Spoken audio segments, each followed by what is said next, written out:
as the distant sound of helicopter blades cut through the string quartet's melody. 300 guests in their finest attire turned from the flower-adorned altar toward the sound, shielding their eyes against the afternoon sun.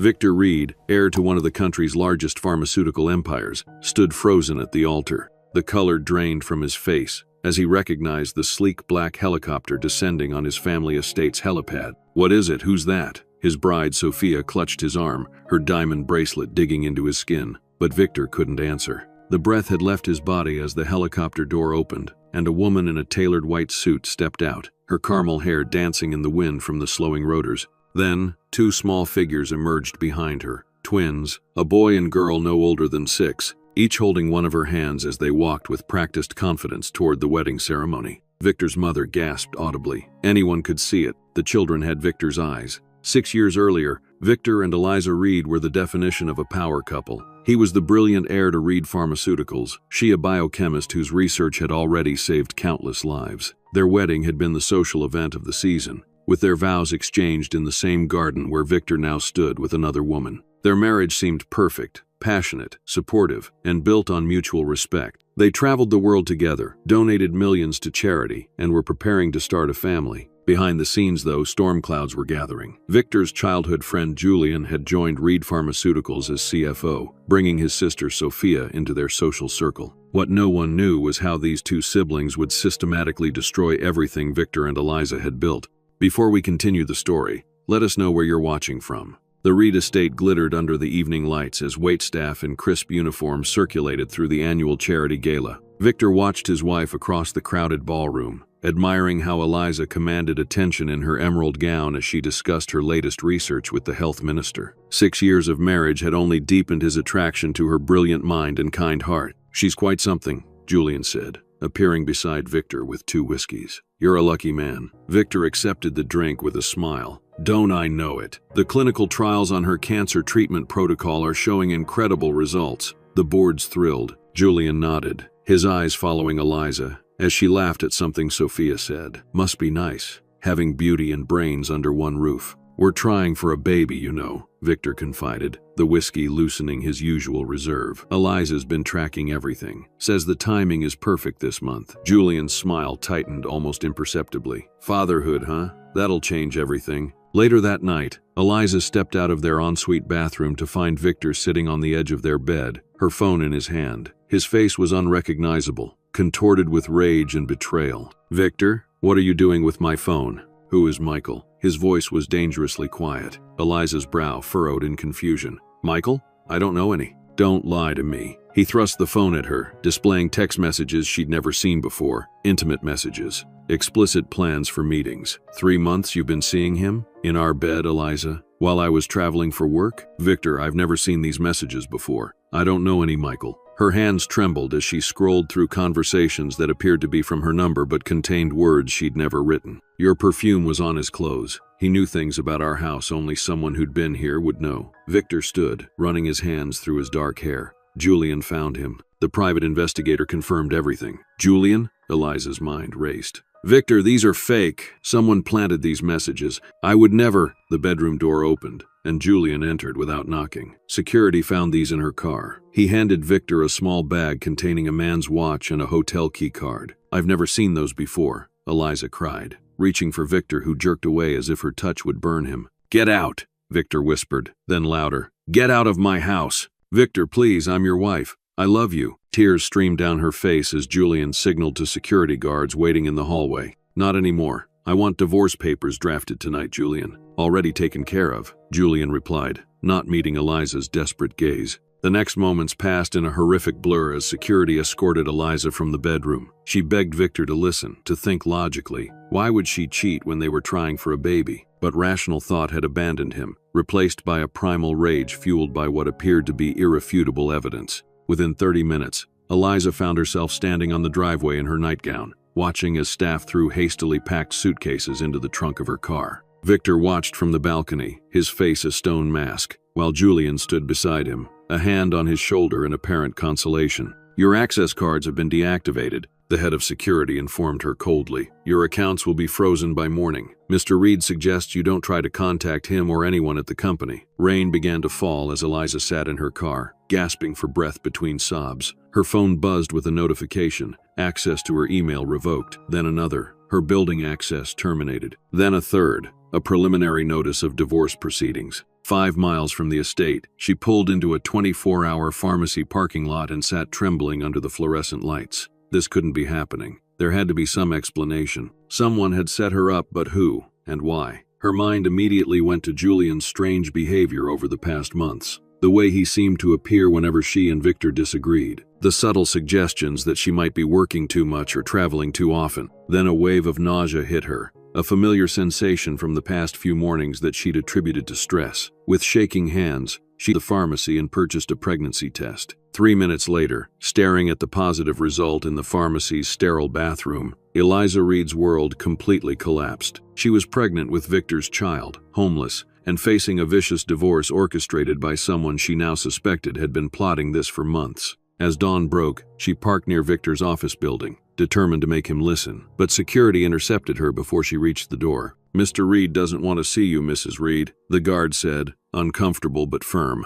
Tell him I'm pregnant, she pleaded. Please, just tell him that. The guard disappeared inside. 10 excruciating minutes later, he returned. Mr. Reed says that given your infidelity, he has no reason to believe the child is his. His lawyer will contact you about a paternity test after the birth. Eliza's knees buckled at the cruelty of it. Through the glass doors, she could see Julian watching from the lobby, his expression unreadable. That afternoon, she discovered her credit cards had been canceled. By evening, her closest friends had stopped returning her calls, all part of the same social circle as Victor. By nightfall, she was sleeping in her car in a Walmart parking lot, 7 weeks pregnant and completely alone. She didn't know it yet, but the ultrasound she would have 2 weeks later would reveal an even greater shock: twins. The first glimmer of hope came in the form of Eleanor Simmons, an elderly woman who found Eliza vomiting beside her car early one morning. You're either pregnant or dying, dear, Eleanor observed with startling directness. Either way, you need help.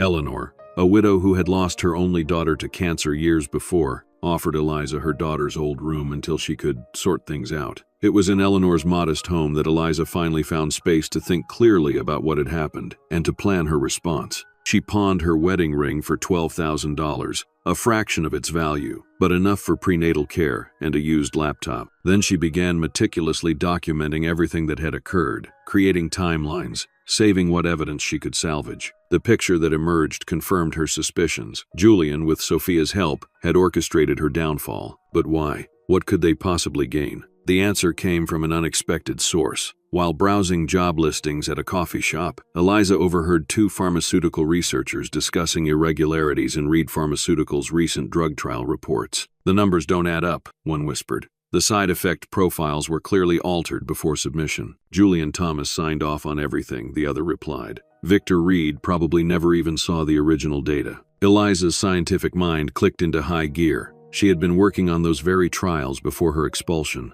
If Julian was falsifying data, that wasn't just fraud, it was dangerous. People could die. And if she had stayed, she might have discovered it. That night, cradling her growing belly, Eliza made a decision. Victor failed her completely, choosing blind rage over trust. But she would not allow Julian's schemes to harm innocent people or to rob her children of their future. Your daddy didn't want us, she whispered to her unborn twins. But that's okay. We're going to build something so spectacular that one day he'll realize exactly what he threw away. Morning sickness was a cruel misnomer, Eliza discovered as she vomited for the 3rd time that afternoon. At 4 months pregnant with twins, her body was changing rapidly, making it nearly impossible to conceal her condition during job interviews. I'm sorry, Dr. Reed, the lab director said, not meeting her eyes. Your qualifications are impressive, but we've actually just filled the position. It was the same response she'd received at 5 other research facilities. Someone, almost certainly Julian, had blacklisted her throughout the industry. Eleanor found her crying on the porch swing that evening. Chin up, dear, the older woman said, lowering herself beside Eliza. The world doesn't end because one man was too foolish to see your worth. It's not just Victor, Eliza explained. No one will hire me. My research experience means nothing when Julian Thomas tells them I'm unstable or dishonest. Eleanor considered this. Then perhaps you need to meet people who've never heard of Julian Thomas. The next day, Eleanor drove Eliza to a small community clinic serving primarily low-income patients. The waiting room was packed, the staff overwhelmed. "My friend Dr. Rebecca Torres runs this place," Eleanor explained. "She doesn't care about pharmaceutical politics, only about helping people." Dr. Torres was a hurricane in human form, a brilliant researcher who had left a prestigious position to serve those without access to adequate health care. After a 5-minute conversation about Eliza's research background, she offered her a part-time position analyzing patient data. "I can't pay you what you're worth," Dr. Torres warned. "And I see you're expecting twins?" Eliza nodded, surprised. "The way you're carrying. Classic twin presentation," Dr. Torres explained. "Look, this isn't glamorous work, but it's honest, and no one here will judge you for being pregnant and unmarried, if that's what you're worried about." For the first time in months, Eliza felt a flicker of hope. "When can I start?" The work was indeed unglamorous, organizing patient records, analyzing treatment outcomes, and helping streamline the clinic's protocols. But it kept Eliza's mind sharp and provided just enough income to supplement what she'd gotten from her wedding ring. At 7 months pregnant, she waddled into Dr. Torres's office with findings she couldn't ignore. "There's a pattern in these cancer patients," Eliza explained, spreading charts across the desk. "Those taking Reed Pharmaceuticals' new medication are showing liver complications at 3 times the reported rate." Dr. Torres studied the data. "This is concerning. You're certain?" "The sample size is small, but the pattern is unmistakable," Eliza confirmed. "And it matches what I overheard about falsified trial data." Dr. Torres's expression darkened. "We should report this to the FDA." "With what proof?" Eliza sighed. "They'll say our data set is too limited. We need more evidence." "What we need," Dr. Torres said thoughtfully, "is to develop an alternative treatment, something safer." Eliza blinked. "That would take years and millions in funding." "Not necessarily." Dr. Torres smiled mysteriously. "I have a fully equipped lab at my home. It's where I conduct my own research after hours. Perhaps it's time you saw it." Dr. Torres's home lab turned out to be a state-of-the-art facility built in what had once been a large barn on her property. "My late husband left me quite comfortable," Dr. Torres explained. "I use my inheritance to fund research the big companies won't touch. Treatments for rare diseases, affordable alternatives to expensive medications." Eliza ran her hand over the gleaming equipment. "This is incredible." "It's also private," Dr. Torres emphasized. "No corporate oversight, no shareholders demanding quarterly profits at the expense of safety, just pure science." She fixed Eliza with an intense gaze. "Your previous work on cancer treatment protocols was groundbreaking. What would you do if you had the freedom to continue that research your way?" The question awakened something in Eliza that had been dormant since her expulsion, the passionate researcher who had once believed she could change the world. 2 weeks later, Leo and Luna Reed entered the world in Dr. Torres's clinic, healthy, perfect, and blissfully unaware of the chaos surrounding their birth. No birth announcement appeared in the papers. No proud father paced the waiting room. Just Eleanor, dabbing tears of joy as she held the newborns, and Dr. Torres, who had delivered them herself. "They have his eyes," Eleanor observed carefully. "Yes," Eliza agreed, studying her son's serious expression and her daughter's curious gaze. "But hopefully my common sense." Recovery from the birth was complicated by emotional exhaustion, but Eliza allowed herself only 2 weeks before returning to Dr. Torres's lab, often with the twins sleeping nearby in a portable crib. Days turned into weeks, weeks into months, as Eliza refined her research, focusing on developing a cancer treatment with significantly fewer side effects than Reed Pharmaceuticals' flagship drug. When the twins were 8 months old, the breakthrough came. Eliza had created a compound that showed remarkable efficacy against aggressive cancers while maintaining a benign side effect profile. Dr. Torres was ecstatic. "This is extraordinary," she declared, reviewing the lab results. "You need to patent this immediately." "Patents require money," Eliza reminded her, "and lawyers." "Which I have," Dr. Torres countered. "But more importantly, this discovery deserves to reach patients. It needs a company behind it." Eliza laughed bitterly. "What company would work with Victor Reed's discarded wife?" Dr. Torres gave her a long, measured look. "A new one. One you create yourself." The idea seemed preposterous at first. Eliza had no business experience, no industry contacts, and barely enough money to cover diapers for the twins. But Dr. Torres was persistent, eventually revealing that she had been quietly investing in biotech startups for years. "I'm prepared to provide seed funding," she told Eliza. "My only conditions are that you maintain complete control and that the medications we develop remain affordable." "Why would you do this for me?" Eliza asked, suspicious of such generosity after months of betrayal. Because 20 years ago I was you, Dr. Torres answered simply.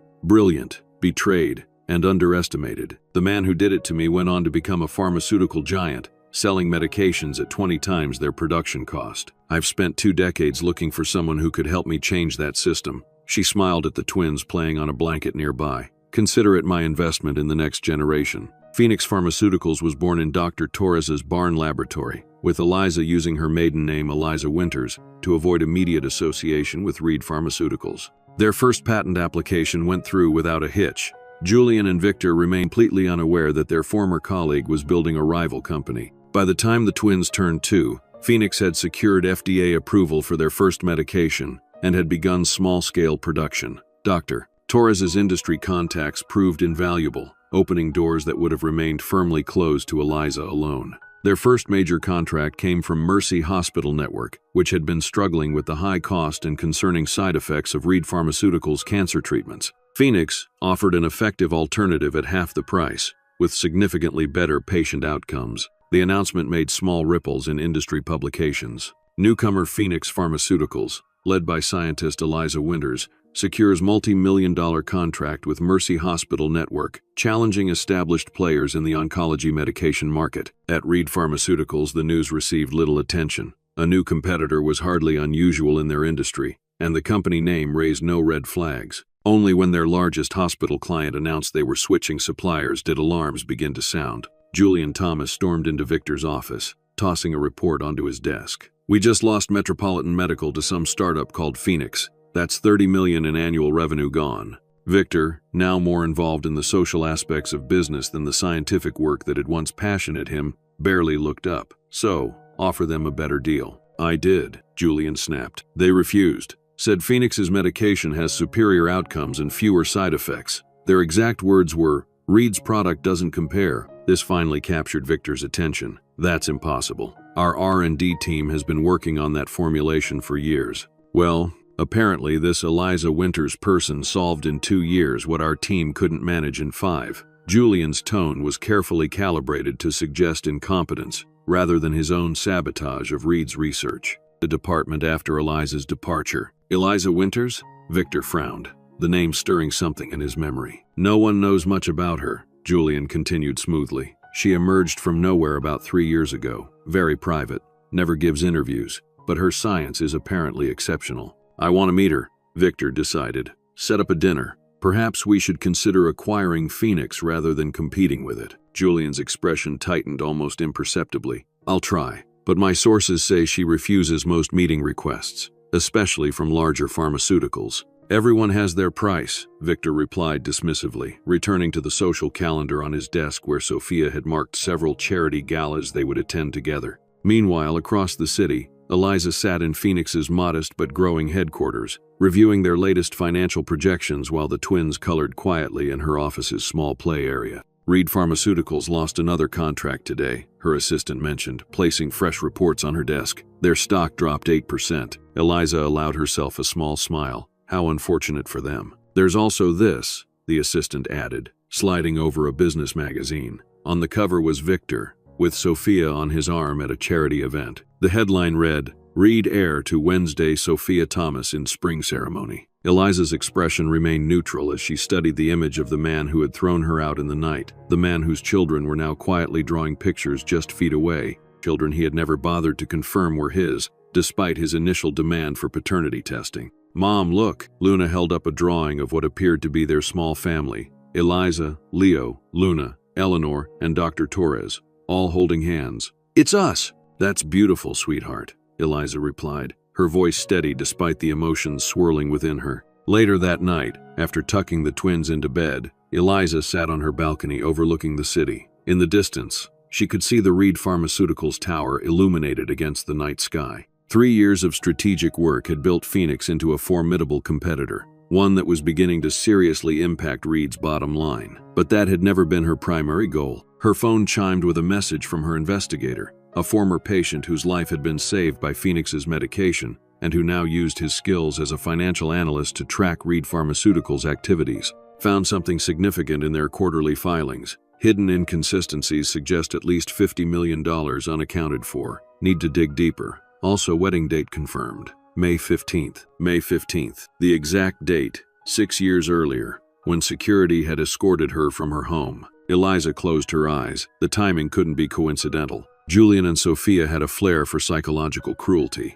Choosing that specific date was clearly meant as a final erasure of her existence in Victor's life. But they had miscalculated badly. Because while they had been planning a wedding, Eliza had been building an empire. And more importantly, she had been gathering evidence of financial fraud, of deliberately concealed drug side effects, and of the elaborate scheme to frame her for infidelity. The twins deserved to know their father. Dr. Torres had told her repeatedly. And Victor deserves to know what Julian did. Eliza had resisted for years, protecting the peaceful world she'd created for her children. But seeing the wedding announcement, planned for the anniversary of her greatest humiliation, crystallized something within her. It was time for the truth to emerge. All of it. The Reed estate had never looked more magnificent. Thousands of white roses adorned the garden where 300 guests had gathered to witness the union of Victor Reed and Sophia Thomas. String musicians played softly as the guests were seated, their murmured conversations creating a gentle hum of anticipation. Victor stood at the altar, handsome in his tailored tuxedo,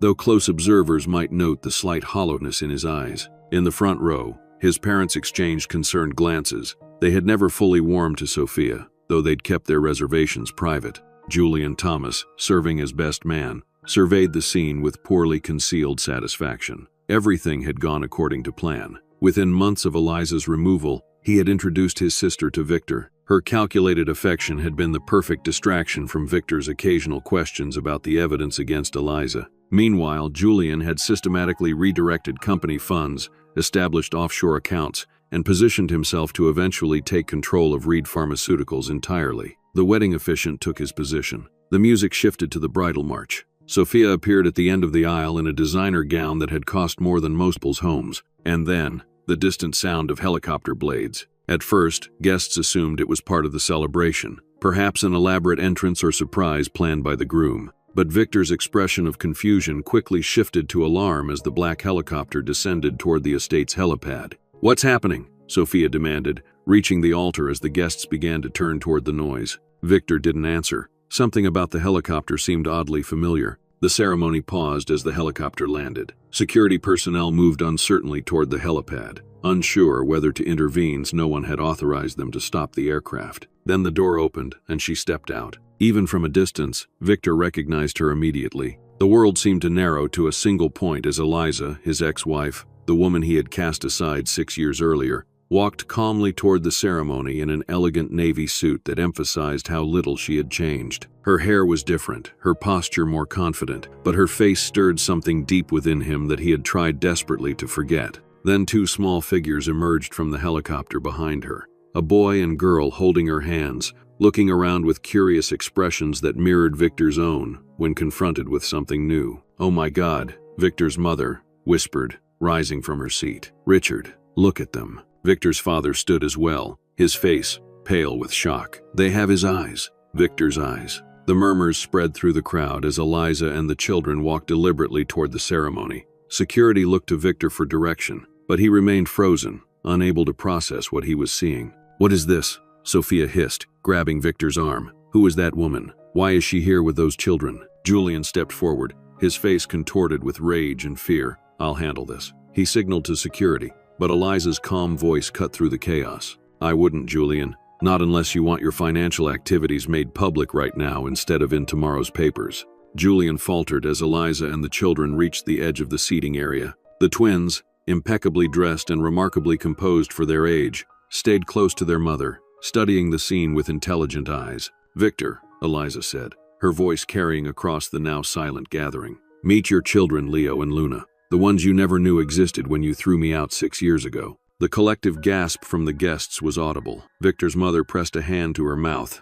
tears filling her eyes as she looked at her grandchildren for the first time. "That's impossible," Sophia snapped. "She's lying. Victor, tell everyone she's lying." But Victor couldn't speak. He was staring at the children, at the boy whose serious expression and thoughtful eyes were eerily familiar, at the girl whose determined stance mirrored his own in childhood photographs. "DNA tests confirming their paternity have already been filed with the family court," Eliza continued calmly. along with evidence of how Julian and Sophia conspired to remove me from your life by fabricating evidence of infidelity. Julian lunged forward. Security! Remove this woman immediately. I wouldn't, came another voice, as Dr. Rebecca Torres emerged from behind Eliza. Not unless Reed Pharmaceuticals wants the FDA to receive our complete file on the falsified side effect profiles of Retinol tonight instead of next week. The crowd erupted in confused conversations. Victor's parents pushed past the security guards to approach the children, his mother kneeling despite her expensive dress to look the twins in the eyes.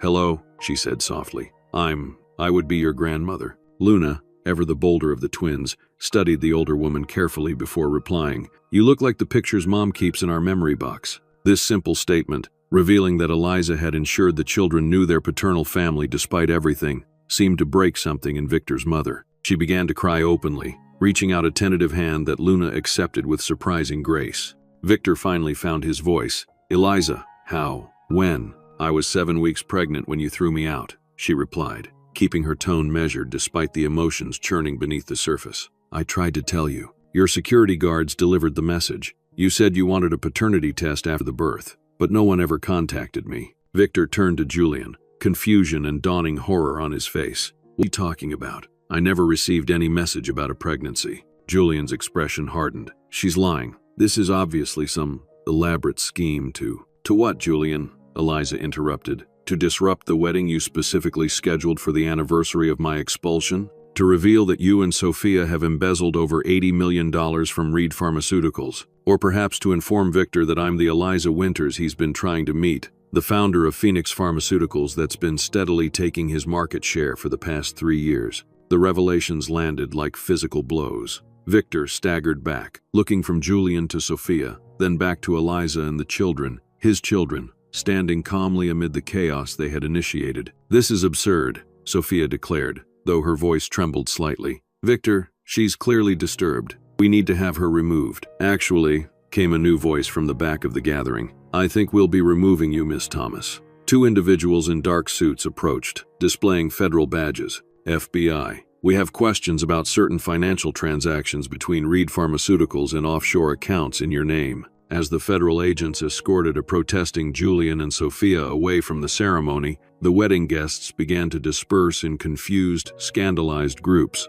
Some lingered at a distance, unwilling to miss the dramatic conclusion to what had to be a simple society wedding. Victor approached Eliza and the children slowly, as if in a trance. He knelt before the twins, studying their faces with wonder and devastation. Hello, he said simply, his voice thick with emotion. Leo, always the more cautious twin, partly hid behind his mother's leg. But Luna met her father's gaze, directly. You look like your pictures too, she informed him matter-of-factly. But Mom's are from when you were happier. Victor's eyes filled with tears. I'm sorry I didn't know about you, I would've. His voice trailed off as the enormity of what he had missed engulfed him. Perhaps we should continue this conversation somewhere more private, Eliza suggested, glancing at the remaining onlookers. Your parents are welcome to join us. Victor nodded numbly, then turned to find his mother and father already standing nearby, unable to take their eyes off their grandchildren. The helicopter is waiting, Eliza added, unless you'd prefer to stay and explain to your guests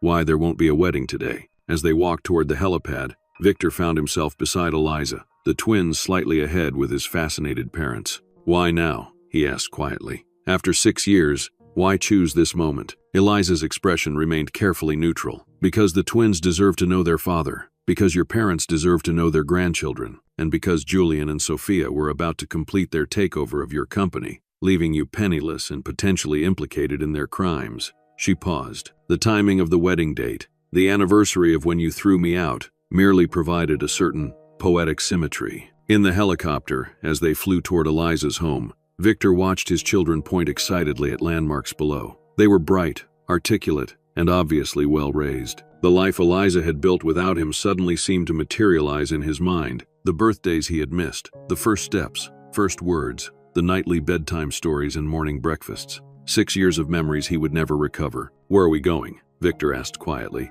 To my home, Eliza replied. There are documents you need to see. Evidence of what Julian and Sophia have been doing to your company. And, she hesitated, things the children want to show you. The helicopter touched down on the rooftop landing pad of a sleek building bearing the Phoenix Pharmaceuticals logo. As they descended to a penthouse apartment, Victor realized with growing shock the extent of Eliza's success. This wasn't just a company, it was an empire built from nothing in 6 short years. Inside the spacious, warmly decorated penthouse, the twins immediately ran to a shelf displaying their artwork and school achievements. "We want to show you our room," Luna announced, grabbing Victor's hand with the easy confidence of a child who had never known rejection. Leo followed more hesitantly, watching his father's reactions carefully. As Victor was led through the home Eliza had created, each detail revealed another facet of the life that had continued without him. Family photos of holidays and birthdays, as evidence of the twins' distinct personalities in their carefully decorated bedroom, bookshelves filled with well-loved stories. In the twins' room, a space divided to reflect their different interests, Luna's half filled with astronomy decorations and science projects, Leo's with books and intricate building sets. Victor noticed a small box on a shelf labeled, "Dad." "Can I show him, Mom?" Luna asked as Eliza appeared in the doorway. At Eliza's nod, Luna retrieved the box and opened it to reveal newspaper clippings, photographs, and even the announcement of Victor and Eliza's wedding from years before. "Mom made this so we would know you," Luna explained, as if it were the most natural thing in the world. "She said you were very smart, and that's why we're smart too." Victor looked up at Eliza in disbelief. Despite everything he had done or failed to do, she had ensured his children knew him, at least in some capacity. "I'll give you some time with them," Eliza said quietly. "When you're ready, we need to discuss Julian's activities. Your parents are in the living room." In the stylishly appointed living room, Victor's parents sat awkwardly on a sofa, still stunned by the day's revelations. Victor's father, Richard Reed, a formidable businessman in his own right, looked utterly lost as he accepted a cup of tea from Eliza. "How could we not have known?" he asked, his voice heavy with regret. "Our own grandchildren." Julian was very thorough, Eliza replied without bitterness. He intercepted communications, falsified documents, and ensured Victor received only the information that served his purposes. "But why?" Victor's mother asked. "What could he possibly gain?" Eliza opened a laptop on the coffee table. "Control of Reed Pharmaceuticals. He and Sophia have been systematically embezzling funds while simultaneously setting Victor up to take the fall for covering up dangerous side effects of your medications." She turned the screen to show them complex financial records. Once they were married, Sophia would have had access to Victor's personal accounts and holdings. They planned to complete the transfer of assets within months of the wedding. Richard Reed studied the documents with growing horror. "These are board-level financial reports. How did you get these?" "I have sources within Reed Pharmaceuticals," Eliza acknowledged. "People who remained loyal to the company's original mission rather than to Julian's vision." Victor entered the room, visibly emotional from his time with the children. "They're incredible," he said simply, looking at Eliza with new eyes. "How did you do it? Raise them so well while building a company from nothing?" "I had help," Eliza replied. "Dr. Torres, for one, and an elderly woman named Eleanor who took me in when I was homeless and pregnant." "Homeless?" Victor's mother repeated, aghast. "Yes," Eliza confirmed, her tone clinical rather than accusatory. "When Victor ordered me removed from our home, my accounts were frozen, my credit cards canceled, and my reputation destroyed. I slept in my car for 2 weeks before Eleanor found me vomiting in a parking lot from morning sickness." The stark reality of what Eliza had endured hit Victor like a physical blow. "I never knew," he whispered. "Julian told me you'd moved in with your lover." "There was no lover, Victor," Eliza said quietly. "There was only me, pregnant with your children, trying to survive while Julian sickly destroyed everything we had built together." Victor sank into a chair, head in his hands. The evidence seemed so conclusive. The texts, the watch, even witness accounts. "All fabricated," Eliza confirmed. "Julian hired someone to create fake text messages. The watch and hotel key were planted. The witnesses were paid." She opened another file on her laptop. "This is the payment record from Julian's private account to the man who posed as my imaginary lover. And this," she continued, turning to another document, "is the restraining order supposedly filed by you that prevented me from approaching you about my pregnancy." Victor stared at the document in horror. "I never filed this. I would never." "Julian forged your signature," Eliza explained, "just as he did on numerous company documents authorizing the release of medications, despite concerning test results." As the full extent of Julian and Sophia's betrayal became clear, Victor appeared to physically age before their eyes. His parents looked equally devastated, particularly his mother, who kept glancing toward the hallway where laughter could occasionally be heard from the twins' room. "Why didn't you expose them sooner?" Richard finally asked. "With evidence this comprehensive, You could have cleared your name years ago." Eliza considered her answer carefully. "At first, survival was my only concern. Then, protecting the twins became paramount. By the time Phoenix was established enough for me to consider confrontation, I had to weigh the impact on innocent Reed Pharmaceuticals employees and patients." She met Victor's gaze directly. "Despite everything, I never wanted to destroy the company or harm those who depended on it." Victor looked at her with new understanding. "So instead, you built a competing company with better products and ethical practices, gradually transferring patients to safer medications while gathering evidence against Julian." "Yes," Eliza acknowledged. "Phoenix wasn't built solely for revenge, Victor. It was built because I saw how Julian was corrupting your company's mission, the mission we once shared of helping people." A soft knock at the door interrupted their conversation. Dr. Torres entered, carrying a tablet. "The FBI has taken Julian and Sophia into custody," she reported, "and the preliminary filing with the SEC has been completed. Reed Pharmaceuticals stock trading will likely be suspended pending investigation." Victor paled. "The company will collapse."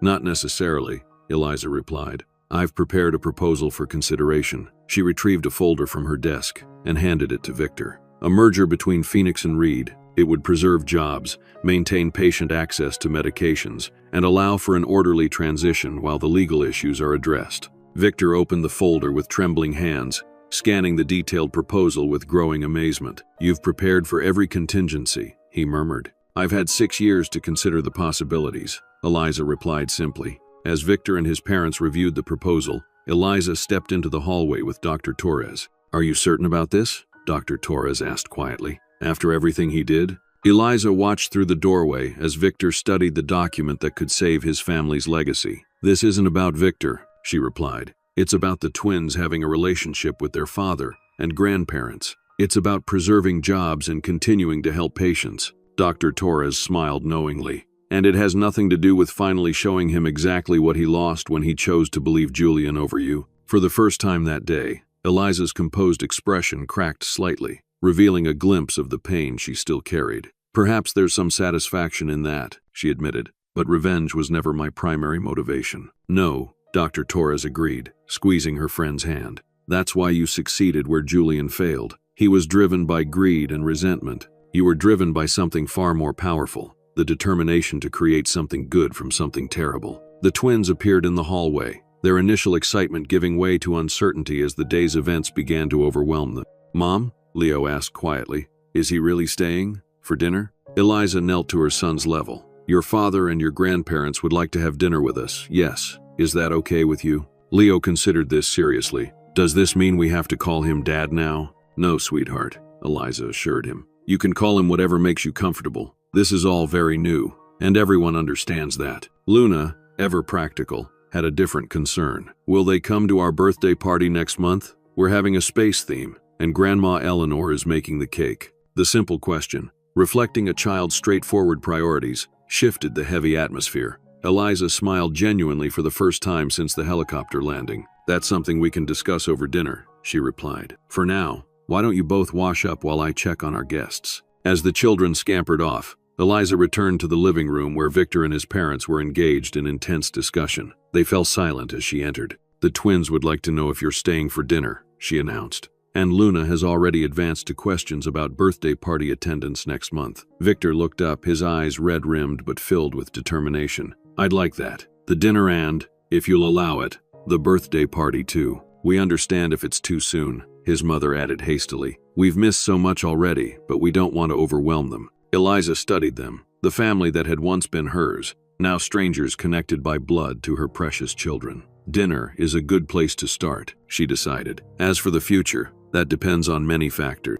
The twins' comfort is my priority." "As it should be," Richard agreed firmly. "We've failed them, and you, terribly. Whatever boundaries you set, we'll respect." Eleanor arrived shortly after, bringing the dessert she had promised the twins. Her introduction to the Reed family was awkward but warmed quickly when Victor thanked her, his voice breaking, for taking in Eliza when no one else would. "Someone had to show some common sense," Eleanor replied bluntly. "Lucky for all of you, I'm too old to care about pharmaceutical politics and too stubborn to be intimidated by wealthy fools." The dinner that followed was surreal, the blending of two worlds that had existed in parallel for 6 years. The twins, adaptable as children often are, seemed to accept the sudden appearance of grandparents with remarkable ease. Victor, however, watched his children with an expression of wonder mixed with profound loss, acutely aware of every reference to events he had missed. As Eleanor and the elder Reeds helped the twins prepare for bed, the grandparents forming an unlikely alliance in their shared desire to connect with the children, Victor and Eliza found themselves alone in her study. "I don't know how to thank you," Victor said finally. "Not just for the merger proposal, but for," he gestured helplessly, "for making sure they knew who I was, even when you had every reason to erase me from their lives. They deserve to know their heritage," Eliza replied simply. "My issues with you didn't change that fact." Victor studied her face, the woman he had once loved so completely, now a stranger who had built an extraordinary life without him. And what happens now? Beyond the merger, beyond the legal proceedings against Julian and Sophia, now you get to know your children, Eliza answered, slowly, on their terms and mine. "You've missed 6 years, Victor. That can't be recovered overnight." "And us?" he asked hesitantly. "Is there any possibility that—" "No," Eliza interrupted firmly. "That part of our story ended the night you chose to believe Julian over me. I've built a life I'm proud of, Victor. The twins and I are happy." Victor nodded, accepting her answer with a resigned dignity that would have been impossible for the younger man who had cast her out so rashly. "I understand. I need you to know how deeply I regret what happened. If I could go back—" "We can't go back," Eliza said more gently. "We can only go forward. For the twins' sake, I hope we can build a civil relationship. But romantic reconciliation isn't possible. Too much has changed." As Victor absorbed this definitive statement, a soft knock came at the study door. Dr. Torres entered with a tablet. "Sorry to interrupt, but you should see this. The news about Julian and Sophia's arrest has broken. Reed Pharmaceuticals board is calling an emergency meeting for tomorrow morning." Victor grimaced. "I should go. I need to prepare for the fallout." "The merger proposal could stabilize things if presented promptly," Eliza suggested. "Your parents have copies. Perhaps they could attend with you while I handle the twins' morning routine." The simple domestic reference, the morning routine she had managed alone for 6 years, hung between them, highlighting everything Victor had lost through his rash judgment and misplaced trust. "Thank you," he said finally. "For the proposal, for dinner, for everything." He hesitated. "Would it be appropriate to say goodnight to the twins?" Eliza nodded. "They're probably still awake. Luna rarely falls asleep before extracting at least 3 bedtime stories." A ghost of a smile crossed Victor's face. "She's persistent, like her mother." "Yes," Eliza agreed, leading him toward the children's room. "Though her negotiation tactics come entirely from your side of the family." The conference room at Reed Pharmaceuticals hummed with tension as board members assembled for the emergency meeting. News of Julian and Sophia's arrests had spread rapidly through financial circles, and the company's stock had been suspended from trading pending investigation. Victor sat at the head of the table, his father beside him, both men looking exhausted but resolute. The board members, many longtime family friends, appeared shell-shocked by the revelations about Julian's activities. "The situation is grave but not unsalvageable," Victor began, his voice steady despite his inner turmoil. "With your permission, I'd like to present a proposed path forward." For the next hour, Victor outlined the merger proposal Eliza had prepared. The board listened with increasing interest as he explained how combining Phoenix's innovative research with Reed's established infrastructure could preserve jobs, maintain patient access to medications, and position the combined entity as an industry leader. "This Eliza Winters," one board member said skeptically. "She's willing to merge her successful company with ours during a crisis of this magnitude? What's her motivation?" Victor and his father exchanged glances. "There's something else you should know," Victor admitted. "Eliza Winters is Eliza Reed, my former wife." The shocked murmurs around the table reflected the bombshell nature of this revelation. "The woman Julian Thomas claimed was unfaithful?" an older board member clarified. "The one who disappeared 6 years ago?" "Yes," Victor confirmed. "Julian fabricated evidence against her to conceal his own financial crimes. She was innocent of all accusations." "And she's now our primary competitor?" another asked incredulously. "She is," Victor acknowledged. "She's also the mother of my 6-year-old twins, whom I met for the first time yesterday." The stunned silence that followed was finally broken by the company's longest-serving board member, Margaret Chen. "That's not what I meant," Eliza clarified. "I meant for you personally. You were deceived by people you trusted implicitly.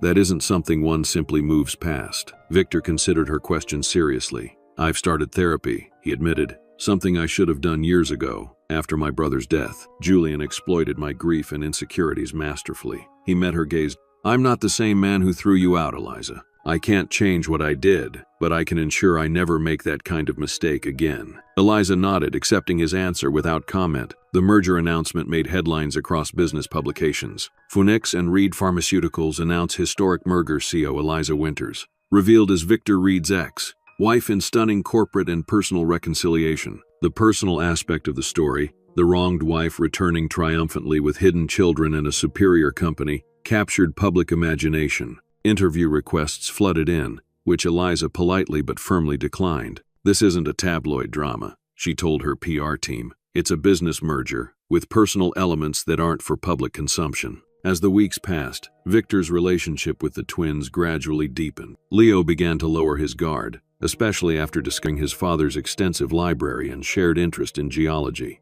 Luna simply adopted Victor as if he had always been present, matter-of-factly incorporating him into her expansive worldview. The twins' upcoming 7th birthday became a focal point. Victor, eager to make the occasion memorable, consulted repeatedly with Eliza about appropriate gifts and arrangements. Nothing extravagant, she cautioned. They don't need to be showered with expensive presents to make up for lost time. I know, Victor assured her, but I'd like to contribute something meaningful to the space theme Luna requested. The day before the birthday celebration, Victor appeared at Eliza's penthouse with Dr. Torres, who had become an unexpected ally in helping him navigate his new relationship with his children. We have a proposal, Dr. Torres announced. For the birthday party. Eliza raised an eyebrow. I thought everything was arranged. Eleanor's making the cake, the decorations are ready, and the planetarium visit is booked for tomorrow morning. This would be an addition, Victor explained. With your approval, of course. He outlined his idea. A professional observatory had agreed to a private evening viewing session following the planetarium visit.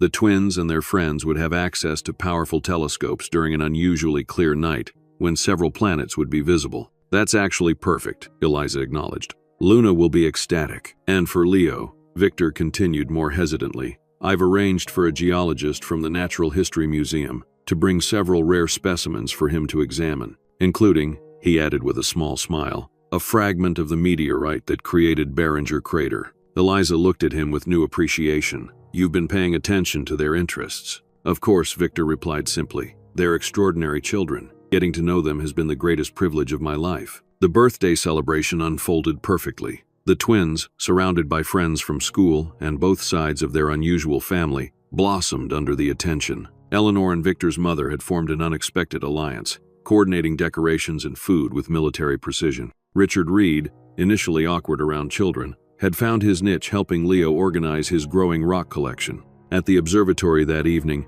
after the other children had been collected by their parents, the core family group remained. Luna moved from telescope to telescope with boundless enthusiasm, while Leo carefully logged his observations in a notebook Victor had given him. As the children were occupied with Dr. Torres and the elder Reeds, Victor found himself standing beside Eliza at the observatory railing, looking out over the city lights. Thank you, he said quietly, for allowing me to be part of today. Eliza nodded, her expression softening in the dim light. You did well. The observatory was the perfect gift. I meant what I said before, Victor continued carefully. Getting to know them, even with all the years I've missed, is the greatest gift I could have received. Eliza turned to study him, the man she had once loved completely, now a different person shaped by loss and revelation. You've changed, she observed. I had to, Victor replied simply. The man I was 6 years ago lost everything that mattered because he couldn't see what was right in front of him. Not everything, Eliza corrected, glancing toward the twins. They're still yours, in the ways that matter most. Because of you, Victor acknowledged. Because despite everything you made sure they knew who I was. A comfortable silence fell between them, not the intimacy of their former relationship, but something new. A shared appreciation for the extraordinary children they had created and the complex path that had led them to this moment. Mom, Dad, Luna called excitedly, the parental designations now coming naturally to her. They found Saturn's rings. Come see. As they moved to join their children, Victor paused. Eliza, I know we can never go back to what we were, and I've accepted that. But I want you to know that I'm grateful for this second chance to be in their lives, and yours, even if only as a co-parent and business partner. Eliza considered his words carefully. Life rarely gives us what we expect, Victor. Sometimes it takes away what we thought we couldn't live without, only to replace it with something we never imagined possible. As the twins excitedly called for them again, she added, "Let's focus on giving them the stable, loving family they deserve, whatever form that takes." 1 year after the dramatic wedding interruption, the twins' 8th birthday arrived with considerably less drama but far more joy. Phoenix Reed Pharmaceuticals had not only survived the merger but thrived, combining Eliza's innovative research approaches with Reed's established infrastructure. The company had become an industry leader in ethical practices, transparent testing, and affordable medication pricing. The birthday celebration was held at Victor's new home, a comfortable but not ostentatious house with a sprawling garden perfect for the dinosaur-themed party Leo had requested. His interest had shifted from rocks to paleontology in recent months. Eliza arrived early to help with preparations, bringing Eleanor and Dr. Torres, who had become fixtures in the twins' expanded family circle. Victor's parents were already there, Richard carefully assembling a realistic volcano that would erupt safely during the party while his wife arranged prehistoric-looking plants around the garden. "Everything looks amazing," Eliza commented, surveying the transformed backyard. "The children will love it." "I hope so," Victor replied, emerging from the house with trays of fossil-shaped cookies. Leo was very specific about scientific accuracy. "He gets that from both of us," Eliza observed with a smile. Their relationship had evolved over the past year into a comfortable co-parenting arrangement. The initial tension had gradually given way to mutual respect as they navigated both their corporate merger and their shared responsibility for the twins. The children had adapted to their new family structure with remarkable resilience. They now spent 3 nights a week at Victor's home, with the remaining time at Eliza's penthouse. Far from being confused by the arrangement, they seemed to thrive on having both parents actively involved in their lives. As guests began to arrive, school friends, colleagues from both companies, and the unconventional extended family they had assembled, Eliza found herself watching Victor interact with the children. His transformation over the past year had been remarkable. The ambitious, sometimes arrogant pharmaceutical heir had been replaced by a thoughtful, patient father who prioritized his children above all else. "He's done well," Dr. Torres observed, joining Eliza at the edge of the garden. "Better than I expected, if I'm being honest." "Yes," Eliza agreed. "The twins adore him." "And you?" Dr. Torres asked carefully. "How are you feeling about everything? It can't be easy watching him integrate so seamlessly into the life you built without him." Eliza considered the question. "Actually, it's been easier than I anticipated. Victor isn't trying to take over or change what already works. He's simply adding himself to the equation in ways that benefit the children." "And in ways that benefit you?" Dr. Torres pressed gently. "Having a co-parent after 6 years of doing everything alone must be some relief." "It is," Eliza acknowledged, "though I sometimes feel guilty about that. After everything that happened, should I be allowing him to make my life easier?" Dr. Torres smiled knowingly. "Forgiveness isn't just about him, Eliza. It's about freeing yourself from the weight of the past." Before Eliza could respond, another guest arrived, David Torres, Dr. Torres's son, carrying an elaborately wrapped gift. Over the past year, David had become a frequent visitor at family gatherings. As a pediatric surgeon who had initially treated Leo for a minor sports injury, he had formed a natural bond with both children. "Sorry I'm late," he apologized, greeting Eliza with a warm smile. "Emergency surgery ran long." "You're right on time," Eliza assured him. "The volcano eruption isn't scheduled for another 30 minutes. As David moved to greet the twins, who received him with obvious affection, Dr. Torres gave Eliza a meaningful look. "He canceled a conference in Boston to be here today," she mentioned casually. "Said the twins' birthday was more important." Eliza felt a flush of warmth at this information. Her friendship with David had been developing gradually, but neither had taken steps to define it as anything more. "He's good with them," Eliza observed neutrally, though her expression softened as she watched David help Leo adjust his paleontologist costume. The party proceeded perfectly, with the volcano eruption serving as the dramatic highlight. Leo and Luna, surrounded by friends and their unusual extended family, beamed with happiness as they blew out the candles on their dinosaur cake. As the celebration began to wind down, Victor approached Eliza with 2 glasses of champagne. "A toast," he suggested, "to our extraordinary children." Eliza accepted the glass. "To Leo and Luna. May they always be this happy." They sipped in companionable silence, watching as the twins excitedly showed their friends the real fossil specimens Victor had obtained from the museum. "I've been meaning to tell you," Victor said after a moment. "The investigation into Julian and Sophia's activities is finally complete. Their sentencing is next month." Eliza nodded. The legal proceedings had been extensive, uncovering even more widespread fraud than initially suspected. "Have they offered any explanation for why they did it? Why they targeted me specifically?" Julian finally admitted that he recognized you were close to discovering irregularities in the research data, Victor explained. He knew your scientific thoroughness would eventually expose the corners he was cutting. Removing you was self-preservation. And Sophia? Victor's expression hardened slightly. Apparently, she always resented our relationship. She saw Julian's scheme as an opportunity to get what she'd wanted since university, wealth and status as a Reed. Eliza absorbed this information thoughtfully. It's strange to think how differently everything might have unfolded if you had simply listened to me that night. I know, Victor acknowledged, regret evident in his voice. Not a day passes that I don't think about that. If I could change any one moment in my life, it would be that one. And yet, Eliza mused, watching the joyful chaos of their children's birthday party. Would we want to? Change it, I mean. Phoenix wouldn't exist. Your parents wouldn't have Eleanor terrifying them with her brutally honest opinions. She smiled slightly. Dr. Torres and I wouldn't have revolutionized cancer treatment protocols. A silver lining to my catastrophic mistake? Victor suggested with a self-deprecating smile. Perhaps, Eliza allowed, though the cost was tremendous. Their conversation was interrupted by David, who approached with an apologetic expression. Sorry to interrupt, but Leo is insisting that only a medical doctor can properly examine his new fossil collection for scientific accuracy. Apparently, my credentials as a surgeon qualify me for this honor. Victor laughed. You'd better not keep him waiting. He takes his fossils very seriously. As David moved away, Victor glanced between him and Eliza with knowing eyes. He's a good man, he observed neutrally. Yes, Eliza agreed simply. The twins are comfortable with him, Victor continued carefully. They mentioned he takes them hiking on Saturdays sometimes. He does, Eliza confirmed. He's been a good friend. Victor studied her expression. Just a friend? Eliza met his gaze directly. We're taking things very slowly. The children are my priority. As they should be, Victor agreed. But Eliza, if he makes you happy, don't let the past, our past, stand in the way of that. The simple sincerity of his statement touched Eliza unexpectedly. This was another sign of how much Victor had changed. The ability to genuinely wish for her happiness, even with someone else. Later that evening, after the last guests had departed and the twins were asleep in their rooms at Victor's house, the adults gathered on the patio. Eleanor and the elder Reeds were engaged in lively debate about educational approaches, while Dr. Torres shared stories from her early research days. David sat beside Eliza, their hands occasionally brushing in a way that suggested growing comfort with small intimacies. Victor, noticing this, smiled to himself before turning his attention back to the conversation.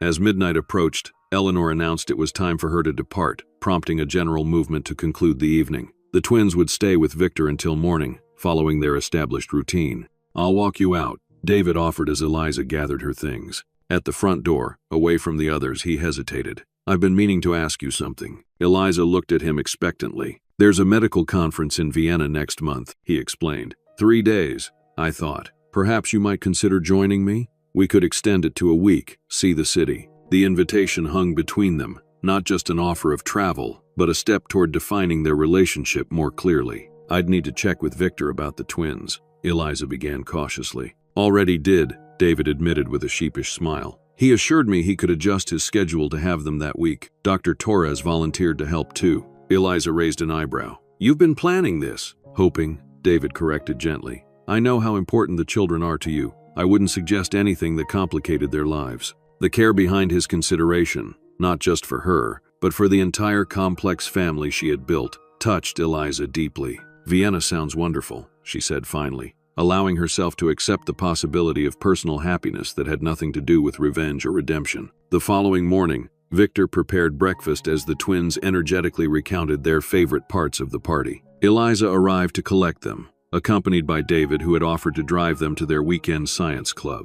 As the adults supervised breakfast cleanup, an unexpected moment of harmony settled over the kitchen. Victor and David discussing the twins' educational interests, Eliza organizing the week's schedule, all operating with the comfortable rhythm of people who had found a way to put the children's needs above all else. When the twins ran off to collect their science projects, Victor took the opportunity to speak privately with Eliza. I wanted to thank you, he said quietly. For what? Eliza asked, genuinely puzzled. For allowing me to be part of their lives, Victor explained. For not letting bitterness consume you, when you had every right to it. Eliza considered his words carefully. Do you know what the real secret was? The one that ultimately ruined you? Victor waited, curious. It wasn't the twins, she continued. It wasn't Phoenix Pharmaceuticals or exposing Julian's schemes. It was showing you that redemption was possible, but forgiveness had to be earned every day. The man who threw me out that night would never have understood that. The man standing before me now does. Her words contain no malice,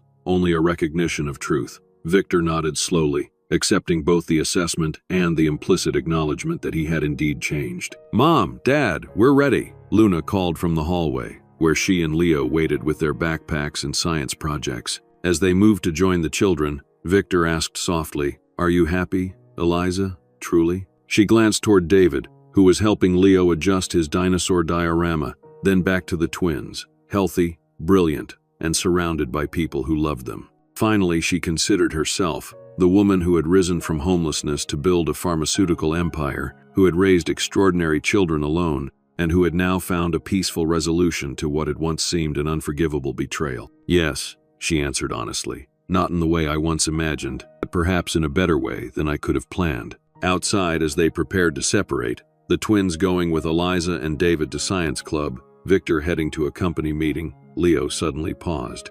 "Wait," he said seriously. "We forgot something important." The adults exchanged concerned glances. "What is it, sweetheart?" Eliza asked. "Our family photo," Leo explained, pointing to the camera still sitting on the entry table from yesterday's party. "We're supposed to take one after every birthday. It's our tradition." The simple request, to document their unconventional family, momentarily silenced the adults. It was Luna who solved the practical problem. "We need the timer," she declared, already setting up the camera. "Everyone by the garden wall. Hurry." They assembled as directed, Victor and Eliza with the twins between them, David and the others arranged around them. As the timer counted down, Leo and Luna beamed with the simple joy of children surrounded by adults who had found a way to put love above resentment, forgiveness above revenge. The camera flashed, capturing a moment that would have seemed impossible 2 years earlier. Not a perfect family by conventional standards, but one that had been forged through extraordinary circumstances into something resilient and real.